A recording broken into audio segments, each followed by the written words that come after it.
Hi అండి. కూర్చో బాబు.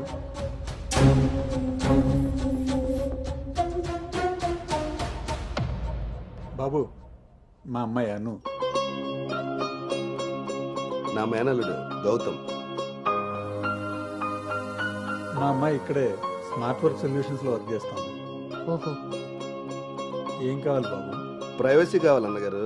మనం వీళ్ళకి పెళ్లి చూపులు అరేంజ్ చేసి మనం వాళ్ళనే చూస్తూ కూర్చుంటే ఇంకా వాళ్ళు ఏం మాట్లాడుకుంటారు. ఓ కదా, పదండి అటు రండి. వెళ్దాం.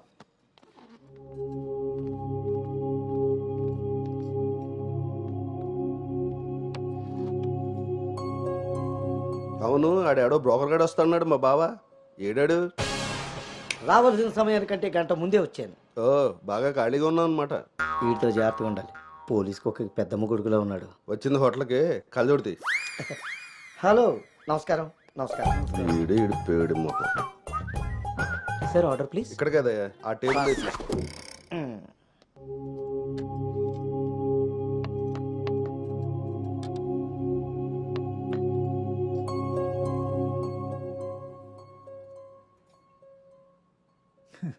మేము మా అమ్మాయిని చుట్టూ ఉన్న ప్రపంచం తెలియకుండా పెంచితే మీరు మీ అబ్బాయిని అసలు ప్రపంచం అనేదే తెలియకుండా పెంచారే. కరెక్ట్గా చెప్పారు. అందుకే ఎదురుగా ఉన్న మీ అమ్మాయిని చూడటం మానేసి నేల చూపులు చూస్తున్నాడు యాదవ. ఇక జీవితంలో అప్పులు చేయకూడదు. ముందు సాలిపేట ఎర్రాజు గారి అకౌంట్ సెటిల్ చేయాలి. ఎస్.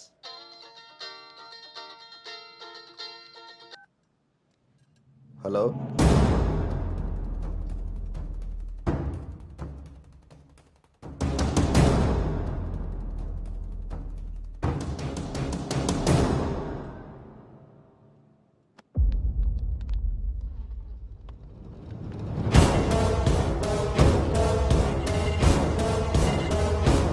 రేయ్, పోరా. నువ్వు హైదరాబాద్ వచ్చి ఎన్ని రోజులైందమ్మా? 7 months, uncle. నీకు రిషి అప్పుడే బోర్ కొట్టేశాడా? మావాడితో పెళ్లి చూపులకి రెడీ అయిపోయావు. రిషి తెలుసా లేదా?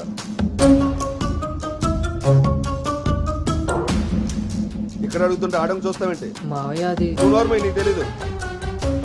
రిషి తెలుసా లేదా? రాజా, ఈ రోజు మన దేర్రా. మావయ్య ఒకసారి ఏయ్, చెప్పి నువ్వు నోర్మై.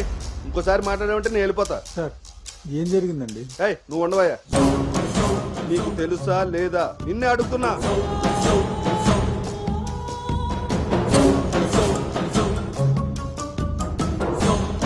మావయ్య ఒకసారి నేను చెప్పి మీ నాన్నకు ఫోన్ చేయరా. అది కాదు. ఏయ్, నేనే చేస్తా.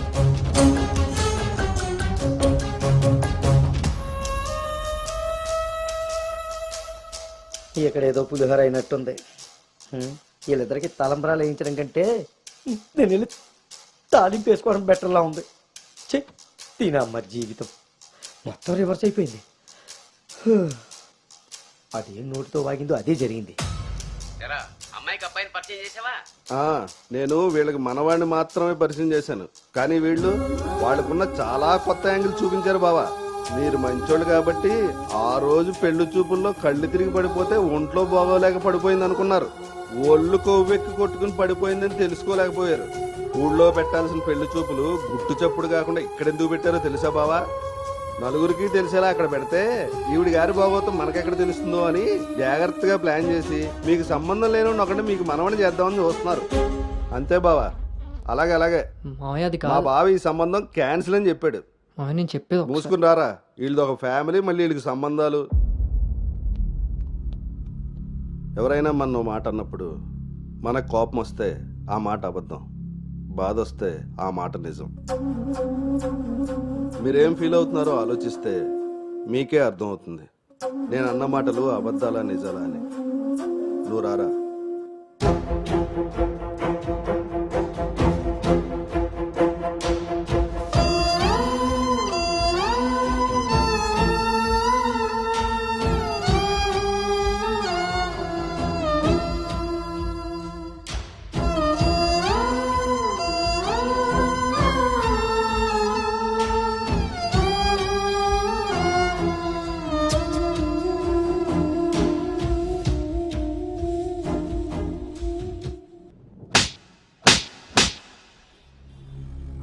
It's over.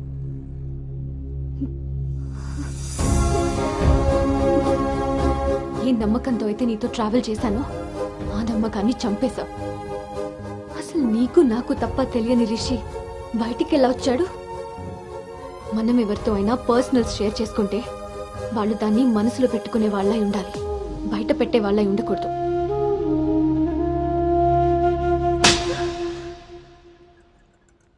అసలు ఏంటి నీ ప్రాబ్లం? నువ్వే. నీ మాటలే నాకు ప్రాబ్లం, నీ నవ్వే నాకు ప్రాబ్లం. తేజు, నువ్వు నా ఫ్రెండ్ అంతే. ఫ్రెండా? నీకో విషయం తెలుసా గౌతమ్, నీతో ఫ్రెండ్షిప్ చేశాకనే నేను లవ్ చేయలేదు, నిన్ను లవ్ చేశాకే ఫ్రెండ్షిప్ చేశాను. నేను నిన్ను లవ్ చేస్తున్నానని నీకు తెలిసి కూడా నువ్వు నన్ను లైట్ తీసుకున్నావు. అయినా నేను మాత్రం సీరియస్గా ఫాలో అయ్యాను, సిన్సియర్గా లవ్ చేశాను. ఎంతలా అంటే నువ్వు పల్లవితో రిలేషన్షిప్లో ఉన్నా కూడా నువ్వే కావాలి అనుకునేంత. నువ్వు పల్లవితో స్పెండ్ చేసిన ప్రతి మూమెంట్ నాకు చెప్తుంటే పెయిన్ ఫీల్ అవుతూ కూడా దాన్ని తట్టుకోగలిగానేమో, కానీ నీ పైన ప్రేమను చంపుకోలేకపోయాను. ఇంకా ఇలా ఎన్ని రోజులు గౌతమ్? నా వల్ల కాలేదు. మా పేరెంట్స్ ఊరు నుండి రాగానే మీ పేరెంట్స్తో ప్రపోజల్ పెట్టిద్దామని మీ అంకుల్ నెంబర్ తీసుకున్నాను. కానీ నేను నిన్ను నోవోటల్ దగ్గర డ్రాప్ చేసి వస్తుండగా వేరే దారి కనిపించలేదు. నీ లవ్ కోసం నువ్వెంత సఫర్ అయ్యావో నా లవ్ కోసం నేను అంతే సఫర్ అయ్యాను.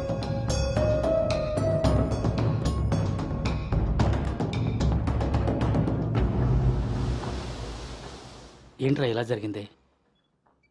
సాయంత్రానికల్లా శుభవార్తతో తిరిగి వస్తా అన్నావు, అలాంటిది సడన్గా ఇలా? సడన్గా ఏవి రావురా, అన్నీ ఎప్పటి నుంచో ఉంటాయి, సడన్గా బయటపడతాయి అంతే.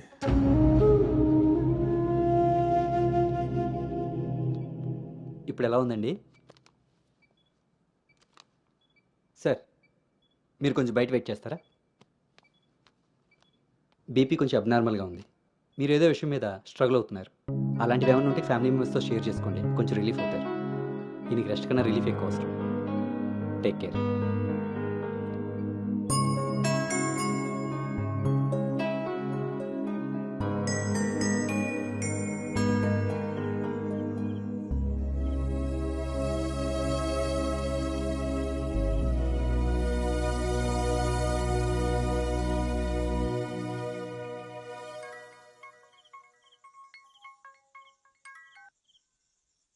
భార్గవి,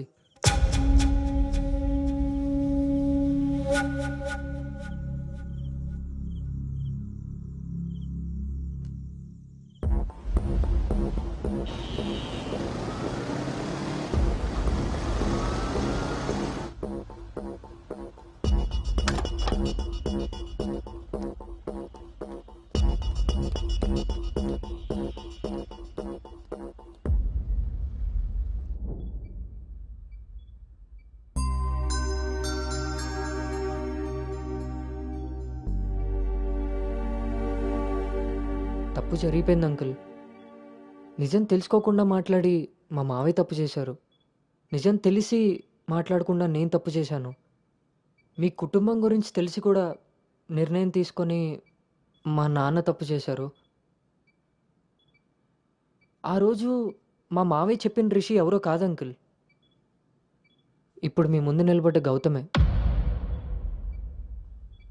లైఫ్ చాలా విచిత్రమైంది అంకుల్. తప్పు చేసే టైంకి మంచి ఎలా ఉంటుందో తెలియనివ్వదు, అది తెలిసే టైంకి చేసిన తప్పు నుంచి మనల్ని బయటికి రానివ్వదు. నేను ఇప్పుడు అదే పరిస్థితిలో ఉన్నాను.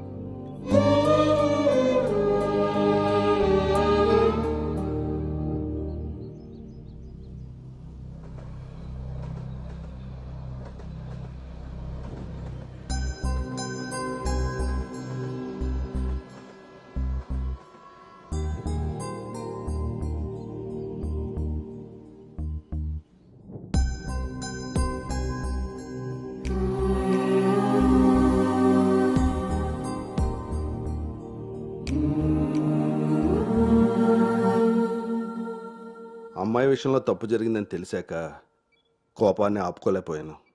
మీ విషయంలో తప్పు చేశానని తెలిసాక మీ ముందు తలెత్తుకోలేక నిలబడ్డాను.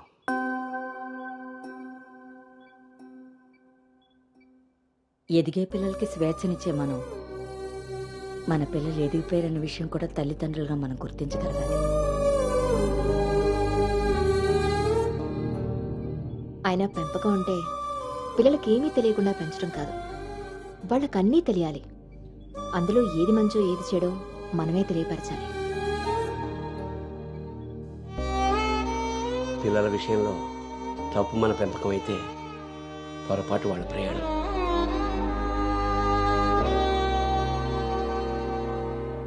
మనం మోస్తున్న పల్లకిలో కూర్చున్నది మన పిల్లలు. వాళ్ళు బాధ పెట్టారని దింపేయగలవా? మనం బాధపడ్డామని వాళ్ళని వదిలేయగలవా? మన జీవితం అంతం వరకు వాళ్ళని మోస్తూనే ఉంటాం. పిల్లలు కదా. మనం ఒకరినొకరు అర్థం చేసుకున్నాక ఇంకా కావాల్సింది కన్నీళ్లు కారణాలు కాదు.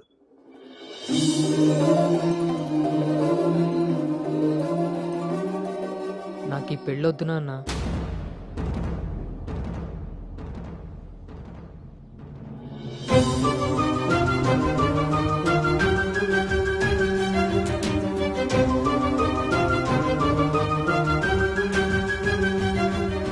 అసలు ఇది ఎలాంటి పెళ్ళమ్మా?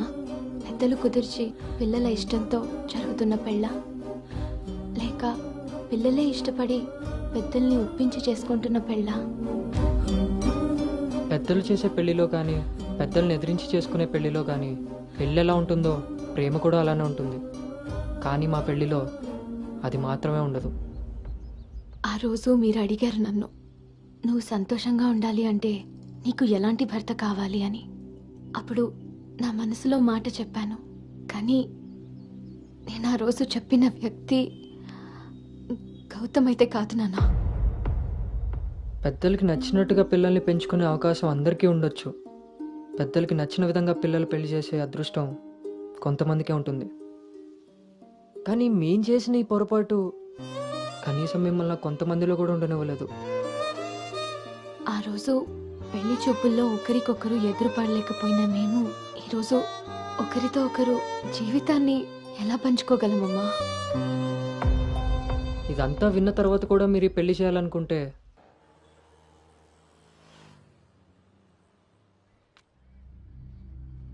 చిన్నతనం నుంచి నువ్వు నేను ఒకే ఊర్లో పెరిగాం. నిన్ను తాకిన గాలే నన్ను తాకింది, నువ్వు తాకిన నెలనే నేను తాకాను. మన పరిచయం విచిత్రం, మన ప్రయాణం ఇంకా విచిత్రం.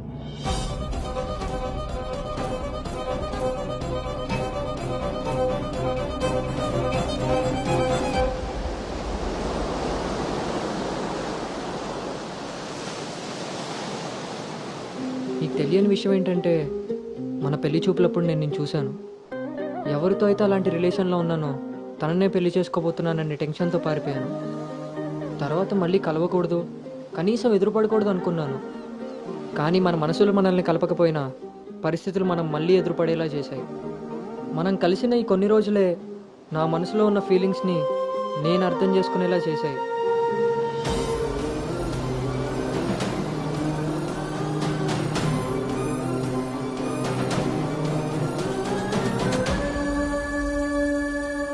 ప్రేమ అందంతోనూ ఐశ్వర్యంతోనూ పుడుతుందని తెలుసు, కానీ కేరింగ్ వల్ల కన్సోలింగ్ వల్ల పుడుతుందని నా విషయంలోనే తెలుసుకున్నాను.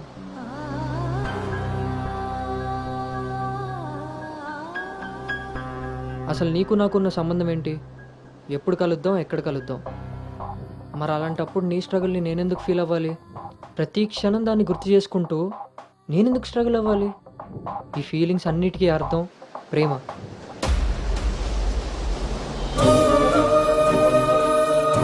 ఆ విషయం చెప్తే నన్ను తప్పుగా చూసి దూరం చేస్తావేమో అన్న భయంతో చెప్పలేకపోయాను. కానీ నువ్వు పెళ్లి చూపులకు ఒప్పుకున్నాక అర్థమైంది అది డౌట్ కాదు, నిజమని. ఎందుకో తెలుసా? నిన్ను చూసుకోవడానికి వచ్చే పెళ్లి కొడుకు నేను కాదని నీకు తెలుసు కాబట్టి. నువ్వు అక్కడ పెళ్లి చూపులకు ఒప్పుకున్నావంటే ఇక్కడ నన్ను లవ్ చేయట్లేదనే కదా. మరి నేనెందుకు ఒప్పుకున్నానో తెలుసా? నన్ను చూస్తే నువ్వు ఎలాగో నచ్చలేదని చెప్తావు.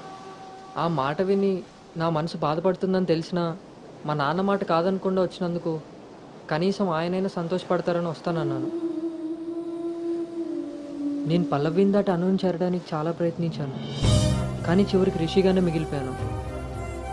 అలానే నా మనసులో మాట ఎవరికి చెప్పకుండా ఉండలేను. అను నీతో కలిసి తిరగడానికి పరిచయం సరిపోయిందేమో కానీ నా ప్రేమని చెప్పడానికి ధైర్యం సరిపోలేదు. నేను నిన్ను ప్రేమిస్తున్నాను అని గట్టిగా చెప్పాలనిపించింది, కానీ అప్పుడు ఎలా చెప్పాలో తెలియలేదు. ఇప్పుడు ఏం చేయాలో అర్థం కావట్లేదు. అందుకే నా అనుకి ఏదైతే చెప్పాలనుకున్నానో దాన్ని తన సోల్మేట్ అయిన నీకు చెప్పుకుంటే కనీసం రిలీఫ్ అయినా దొరుకుతుందని చెప్తున్నాను.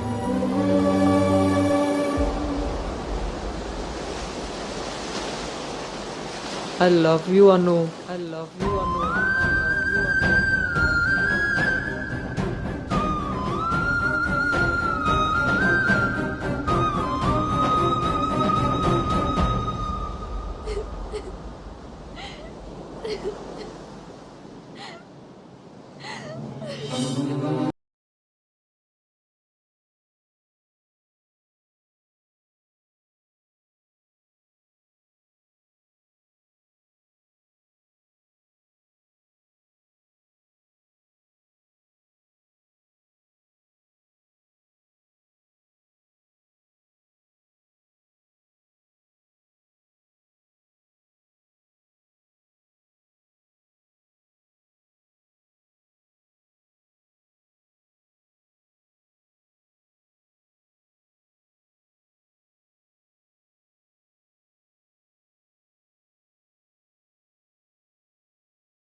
గౌతమ్, మ్మ్. నేను ఒకటి అడగనా? ఇప్పుడే కదా అయింది, మళ్ళీనా? ఛీ, అబ్బా. అది కాదు.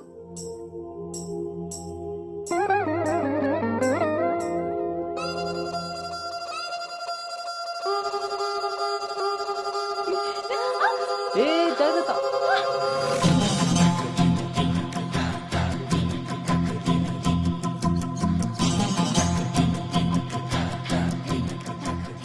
ఆ రోజు కూడా రైల్వే స్టేషన్లో ఇలాగే పట్టుకోవచ్చు కదా, మొత్తెందుకు పెట్టేసా?